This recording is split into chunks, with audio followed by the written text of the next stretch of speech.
Vox Populi, c'est des thèmes variés sur Radio I-Chrono FM. Vox Populi, une émission populaire. Vox Populi, jamais populiste. Vox Populi, une émission pour le peuple sur les faits de société, la culture et le sport. Vox Populi, c'est chaque semaine sur I-Chrono FM.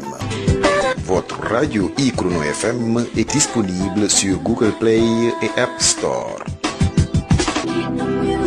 I-Chrono FM, une autre dimension de la radio. Madame, monsieur, bonjour.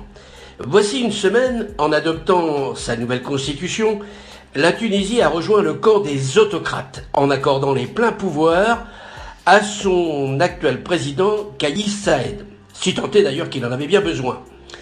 Des autocrates, le président français, Emmanuel Macron, en aura au moins rencontré un lors du voyage qu'il vient d'effectuer en Afrique, véritable tournée des popotes politiques sur le continent. Je veux parler de Paul Biya, âgé de 89 ans et au pouvoir dans son pays, le Cameroun, depuis 1982. Oui, 40 ans de pouvoir absolu. Il en aura d'ailleurs reçu un autre, Emmanuel Macron, d'autocrate, à l'Élysée cette fois, en la personne du prince héritier d'Arabie Saoudite, Mohammed Ben Salman. À croire que les régimes autocratiques prospèrent sur une démocratie vacillante, à un moment où le monde n'aura jamais été aussi instable. J'interrogerai également mon invité Ibrahim Mathiam, en dehors de ces deux sujets, président du mouvement d'opposition sénégalais, Un autre avenir, et futur candidat aux élections présidentielles de 2024, sur cet attentat terroriste à Bamako, attentat revendiqué par Al-Qaïda contre un lieu névralgique du pouvoir militaire malien, lieu de résidence en effet du chef de l'État, le colonel Assimi Goïta, et d'ailleurs de son ministre de la Défense. Je lui poserai aussi une question sur la récente étude scientifique démontrant l'origine animale de l'épidémie de Covid-19, ainsi que sur le récent accord signé entre la Russie et l'Ukraine à propos de l'exportation du blé ukrainien, accord signé il y a quelques jours en Turquie, sous l'égide d'ailleurs de Recep Erdogan. J'ai donc intitulé l'émission d'aujourd'hui « Les autocrates vous saluent bien ». Ibrahim Mathiam, bonjour. Bonjour, Jean-Yves Duval. Je vois que vous n'avez pas perdu votre sens de l'humour. J'y vois là une forme de dérision à l'égard des dirigeants et des régimes, chez qui la liberté n'est pas la première des vertus.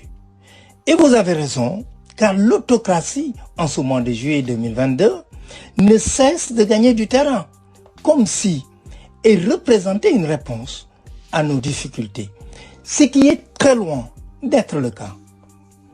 C'est même le plus souvent le contraire. Il y a quelques semaines, vous vous en souvenez, nous avions évoqué ici même, dans cette émission, la tenue prochaine en Tunisie d'un référendum visant à réformer la Constitution.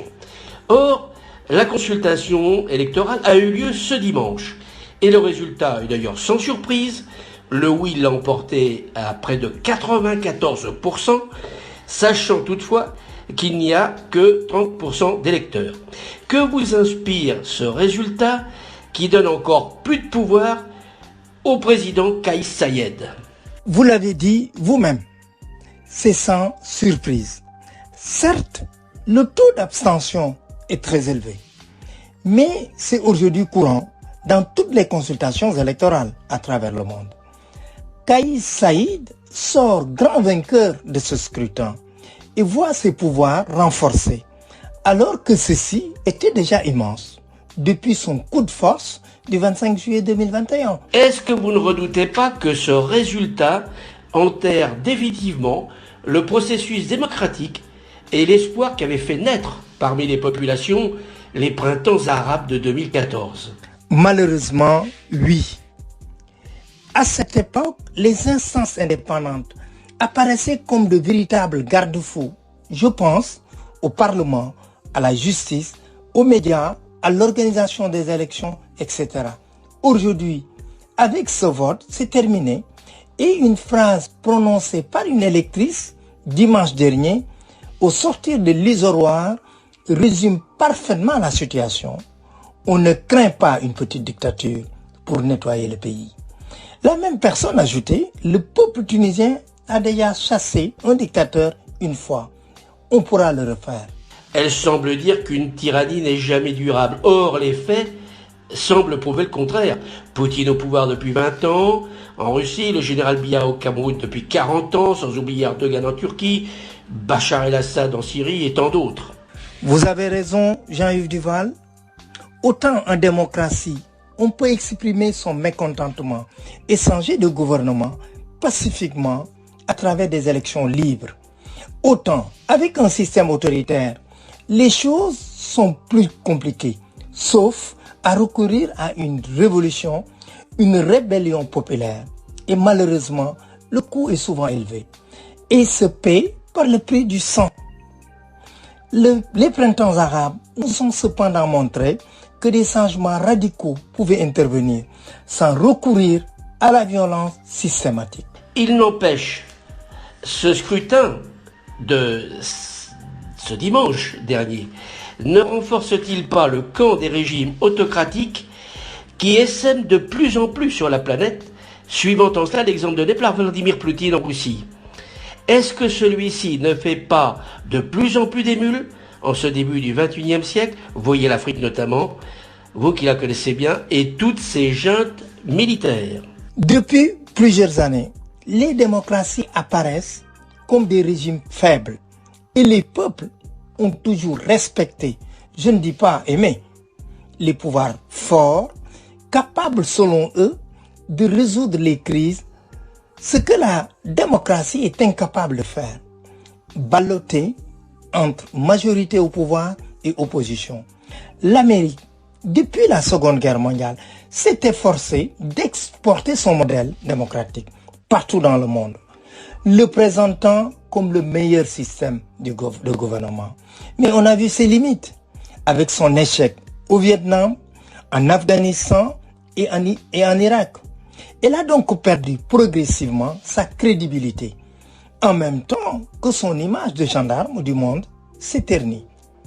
De plus, la démocratie, avec cette caractéristique d'alternance du pouvoir, est apparue aux yeux de certains comme l'expression d'une forme d'instabilité. Et les peuples n'aiment pas cela, pour peu que certains dirigeants aient échoué sur le plan économique, social, sécuritaire. Et vous avez là tous les ingrédients pour une contestation du système démocratique. Les pouvoirs autoritaires comme aujourd'hui la Russie, la Turquie, la Chine, la Syrie, certains pays africains comme le Mali, le Burkina Faso, le Tchad, le Niger, le Cameroun, la RCA et aujourd'hui la Tunisie surfent sur ces mécontentements populaires et parviennent à s'imposer. On peut bien sûr que le regretter. Et vous verrez que d'ici quelque temps, les Tunisiens rejetteront à ce nouveau régime et sa rhétorique populiste.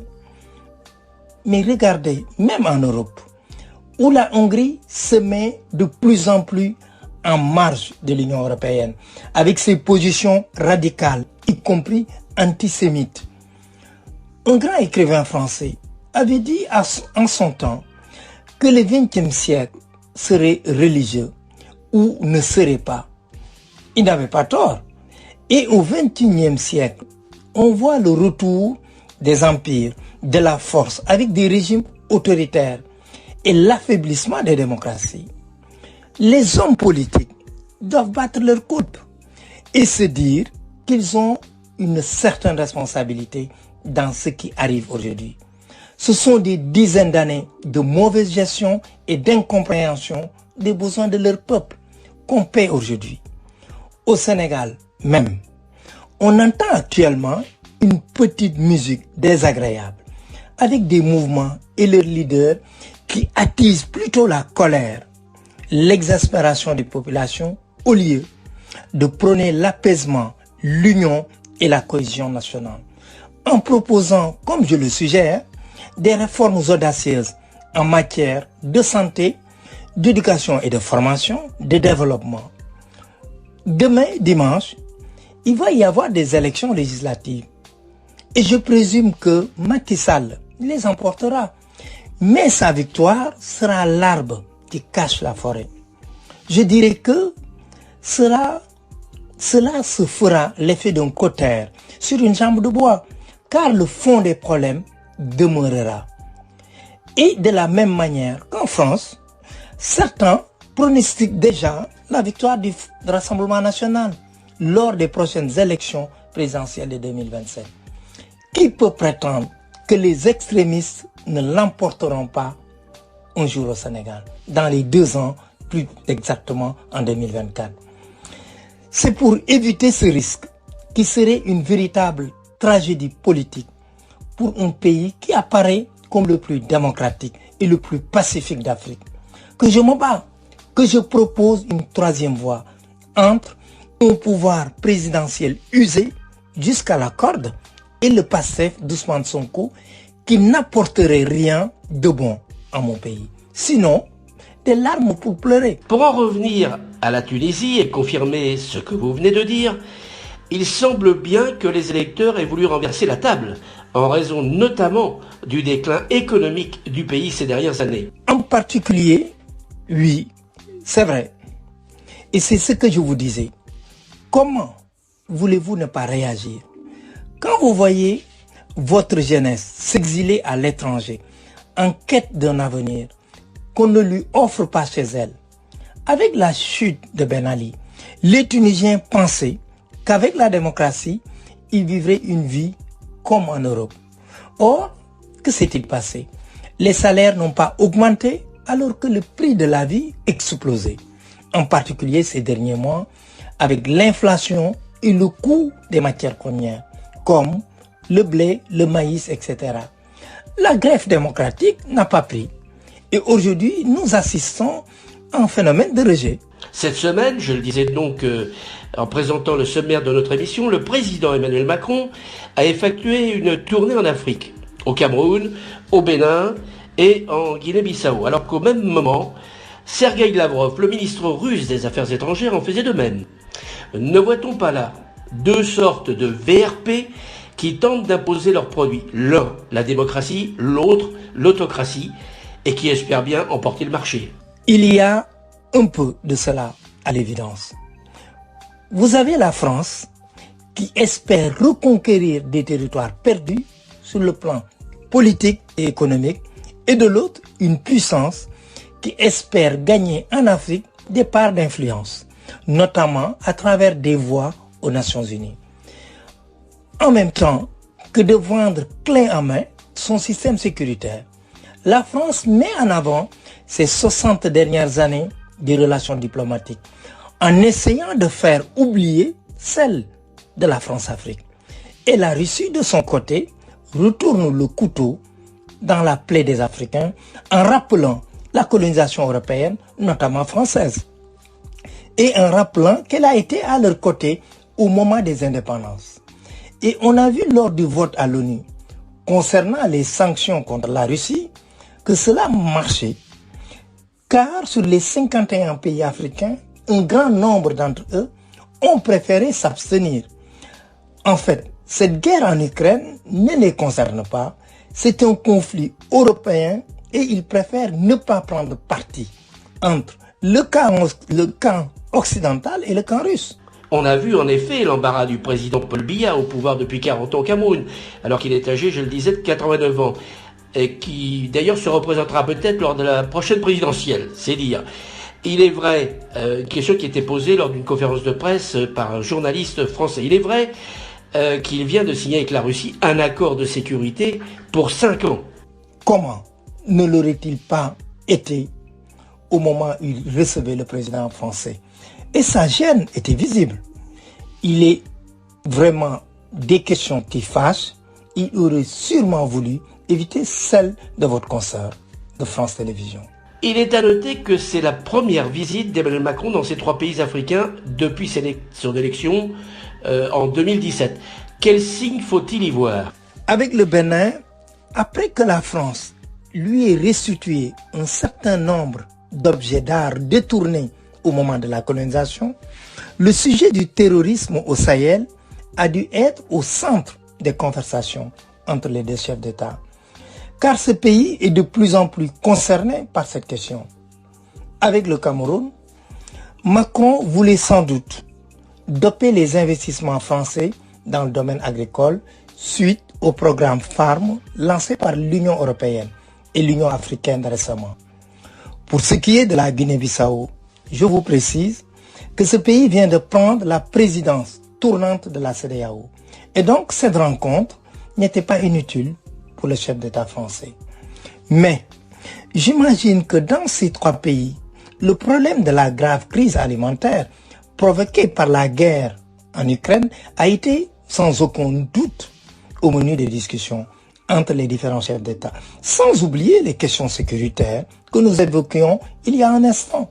Ne pensez-vous pas qu'au cours de ces voyages en Afrique de l'Ouest, le problème de la repentance soit à nouveau à l'ordre du jour, car on ne semble pas en finir avec les arriérés de la période coloniale? Les relations françaises en Afrique sont en effet marquées par des souvenirs heureux et des moments douloureux qu'il convient de purger afin de pouvoir vivre sur des bases saines. Il faut solder le passé, une fois pour toutes. Faire un état des lieux, un bilan historique rigoureux, afin d'établir des liens de partenariat paisibles et décomplexés entre l'Afrique et la France. Les pays occidentaux ne peuvent plus s'ériger en donneurs de leçons en Afrique. Et je crois qu'Emmanuel Macron l'a bien compris. Ils ne peuvent plus davantage promouvoir un modèle. C'est aux Africains eux-mêmes, en toute souveraineté, de bâtir le leur. À partir de là, la France, comme beaucoup d'autres pays, a toute sa place en Afrique.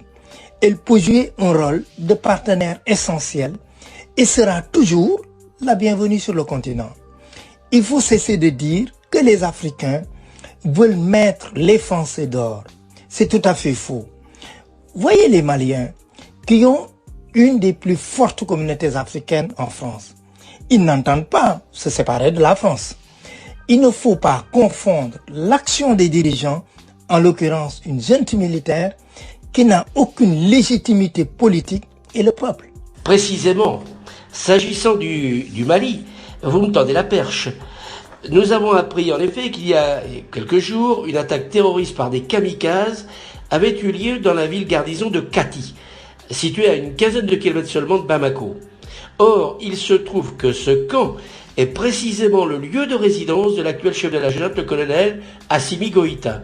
Alors de là à penser à une éventuelle tentative de renversement du pouvoir en place, il n'y avait qu'un pas à franchir. Qu'en pensez-vous? C'est une hypothèse qui a été émise en effet, mais je n'ai aucun élément pour la corroborer. Vous vous en doutez bien. Il est quand même surprenant que ce qui est un des hauts lieux du pouvoir militaire malien, où demeure également le ministre de la Défense, ait pu faire l'objet d'une telle attaque. On a parlé de 2 véhicules bourrés d'explosifs et il se dit que 7 assaillants ont été neutralisés et 8 autres arrêtés. Encore une fois, qu'un tel centre névralgique, que la principale base du pays, proche de la capitale, ait pu faire l'objet d'une telle attaque, a de quoi surprendre et nous interpelle. En fait, on vient d'apprendre il y a peu qu'Al-Qaïda au Sahel revendiquait cette attaque suicide, mettant ainsi fin à l'idée d'un coup d'État. Cela n'enlève rien à la gravité de la situation qui règne au Mali. Imaginez que la Katiba Massina, qui est affiliée à Al-Qaïda, ait pu agir ainsi aux portes de la capitale. J'ajoute que dans son communiqué, Al-Qaïda fait nommément état de la présence de mercenaires russes présents au Mali depuis 2021. Disant, je le cite, ce communiqué, « Si vous avez le droit d'engager des mercenaires, sous-entendu russes, pour tuer des innocents sans défense, alors nous avons le droit de vous détruire et de vous cibler. » Pour changer maintenant de sujet, l'Ukraine et la Russie ont signé voici peu à Istanbul un accord sur l'exportation des céréales depuis la mer Noire. Y croyez-vous vraiment? Cet accord, qui s'est réalisé via les Nations Unies et la Turquie, représente une lueur d'espoir. Mais doit-on croire Poutine, alors que peu après, on apprenait que les militaires russes avait bombardé le port d'Odessa. Je veux croire cependant que des couloirs sécurisés pourront permettre rapidement la circulation des navires et la sortie des quelques 25 millions de tonnes de blé tellement indispensables à la nourriture des populations dans le monde entier. On peut en effet rappeler que les marchés russes et ukrainiens représentent près de 30% du commerce mondial de blé à eux deux et que, selon l'ONU, 47 millions de personnes sont exposées à une faim aiguë depuis le début de la guerre. Il faut saluer le rôle d'intermédiaire essentiel qu'a joué la Turquie dans cet accord à un moment où la Russie a mis en danger la sécurité alimentaire des millions de personnes à travers le monde, ainsi que vous venez de le rappeler. Cette livraison va aussi permettre de redescendre les cours actuels très élevés sur le prix du blé.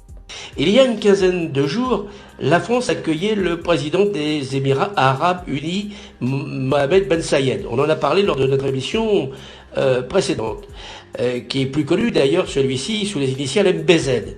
Et aujourd'hui c'est MBS, autres initiales, cette fois-ci celle de Mohamed Ben Salman, en l'occurrence le prince héritier d'Arabie Saoudite, qui est donc accueilli à Paris. Comment faut-il interpréter ce voyage ? Tout d'abord, un retour sur la scène internationale de celui qui, souvenons-nous, a reçu il y a 2 semaines à Riyad le président américain Joe Biden. Il n'est donc plus considéré comme un paria. L'assassinat de Khashoggi faisait en effet de lui, jusqu'à maintenant, persona non grata, un peu partout dans le monde occidental. On assiste avec ce rapprochement américano-français à une forme de normalisation des relations diplomatiques. Mon petit doigt me dit, Jean-Yves Duval, que les difficultés économiques liées à la hausse des prix du pétrole ont accéléré ce processus et ne sont pas étrangères à ces gesticulations internationales. Finalement, il est démontré une fois de plus que la question des libertés individuelles ne pèse pas lourd au regard des exigences économiques, y compris de la part de 2 pays, en l'occurrence l'Amérique et la France, qui s'opposent pourtant en héros de la défense des droits de l'homme. Je vous sais trop fin, connaisseur de ces choses, pour être dupe de la situation. Nous avons là, sous les yeux, un exemple de ce qu'est la réelle politique et de la défense des intérêts vitaux d'une nation, en l'occurrence ici énergétique, dans la période cruciale que nous vivons. Avant de conclure ce carte sur table, j'aimerais revenir un instant sur la pandémie de Covid-19 qui continue de sévir un peu partout à travers le monde. Et c'est plutôt au secrétaire général du Centre de recherche Saint-Antoine, Sorbonne Université, que je pose la question suivante. 2 enquêtes scientifiques incontestables viennent de confirmer que la pandémie a eu pour origine le marché aux animaux de Wuhan, en Chine. Qu'en pensez-vous? Qu'en dites-vous? Cette information élimine la cause humaine, à savoir une provenant d'un laboratoire de virologie, et d'une certaine façon, c'est plutôt rassurant. Elle met à bas aussi les théories complotistes, plus fantaisistes les unes que les autres, que nous avons vu fleurir au cours de ces 2 dernières années. La vérité est plus prosaïque. Une certaine espèce de blaireau, mais aussi de renards et de chiens, ont servi d'intermédiaire entre les chauves-souris et l'humain. Et le virus aurait été propagé par des personnes qui travaillaient sur ce marché de Wuhan. Pour les scientifiques, il est très important de connaître l'origine du virus si l'on veut éviter de nouveaux risques à l'avenir. C'est donc une avancée importante qui vient d'être réalisée par la publication de ces 2 analyses émanant notamment d'experts en virologie de l'Université d'Arizona. Nous terminons cette émission sur une note un peu plus souriante et je pense qu'elle va vous plaire car elle met à nouveau à l'honneur un de vos compatriotes. Et je sais par ailleurs que vous aimez le football. Je fais allusion bien sûr à Sadio Mané, l'attaquant sénégalais qui vient d'être sacré meilleur joueur africain de l'année. J'imagine qu'une telle reconnaissance vous touche tout particulièrement. En effet, Jean-Yves Duval, et vous ne pouviez pas me faire davantage plaisir en guise de conclusion, en évoquant ce titre décerné par la Confédération africaine de football à ce joueur de 30 ans, qu'il a d'ailleurs déjà remporté en 2019, alors qu'il jouait dans les rangs de Liverpool. En effet, et on peut préciser qu'il n'a pas été attribué en 2020 et en 2021 pour cause de Covid. C'est très juste. Je voudrais rappeler qu'il a été un élément déterminant lors du sacre du Sénégal, en février de cette année, lors de la Coupe d'Afrique des Nations. Ce n'est donc qu'une juste récompense et surtout la reconnaissance d'un joueur d'exception qui joue actuellement au Bayern de Munich. On peut aussi dire que Sadio Mané a débuté sa carrière ici, en France, au club de Metz. On peut donc doublement se réjouir. C'est vrai, et vous faites bien de le rappeler. Avec ce ballon d'or, on peut dire qu'il a là le palmarès complet des plus enviables. Certes, mais sa carrière est loin d'être terminée. Il va encore nous réserver de belles surprises dans le championnat allemand et en équipe nationale sénégalaise. Ne rêvons pas trop car les réalités nous rattrapent vite, malheureusement. En attendant, je vous donne rendez-vous la semaine prochaine, même lieu, même heure, si vous le voulez bien. Et d'ici là, portez-vous bien. Ciao ciao, comme on dit en italien. Et ça, c'est un petit clin d'œil pour Agostino Fai qui se trouve à Milan et à qui nous devons la réalisation de cette émission. Ciao. Vox Populi, c'est des thèmes variés sur Radio I-Chrono FM. Vox Populi, une émission populaire. Vox Populi, jamais populiste. Vox Populi, une émission pour le peuple sur les faits de société, la culture et le sport. Vox Populi, c'est chaque semaine sur I-Chrono FM. Votre radio I-Chrono FM est disponible sur Google Play et App Store. I-Chrono FM, une autre dimension de la radio.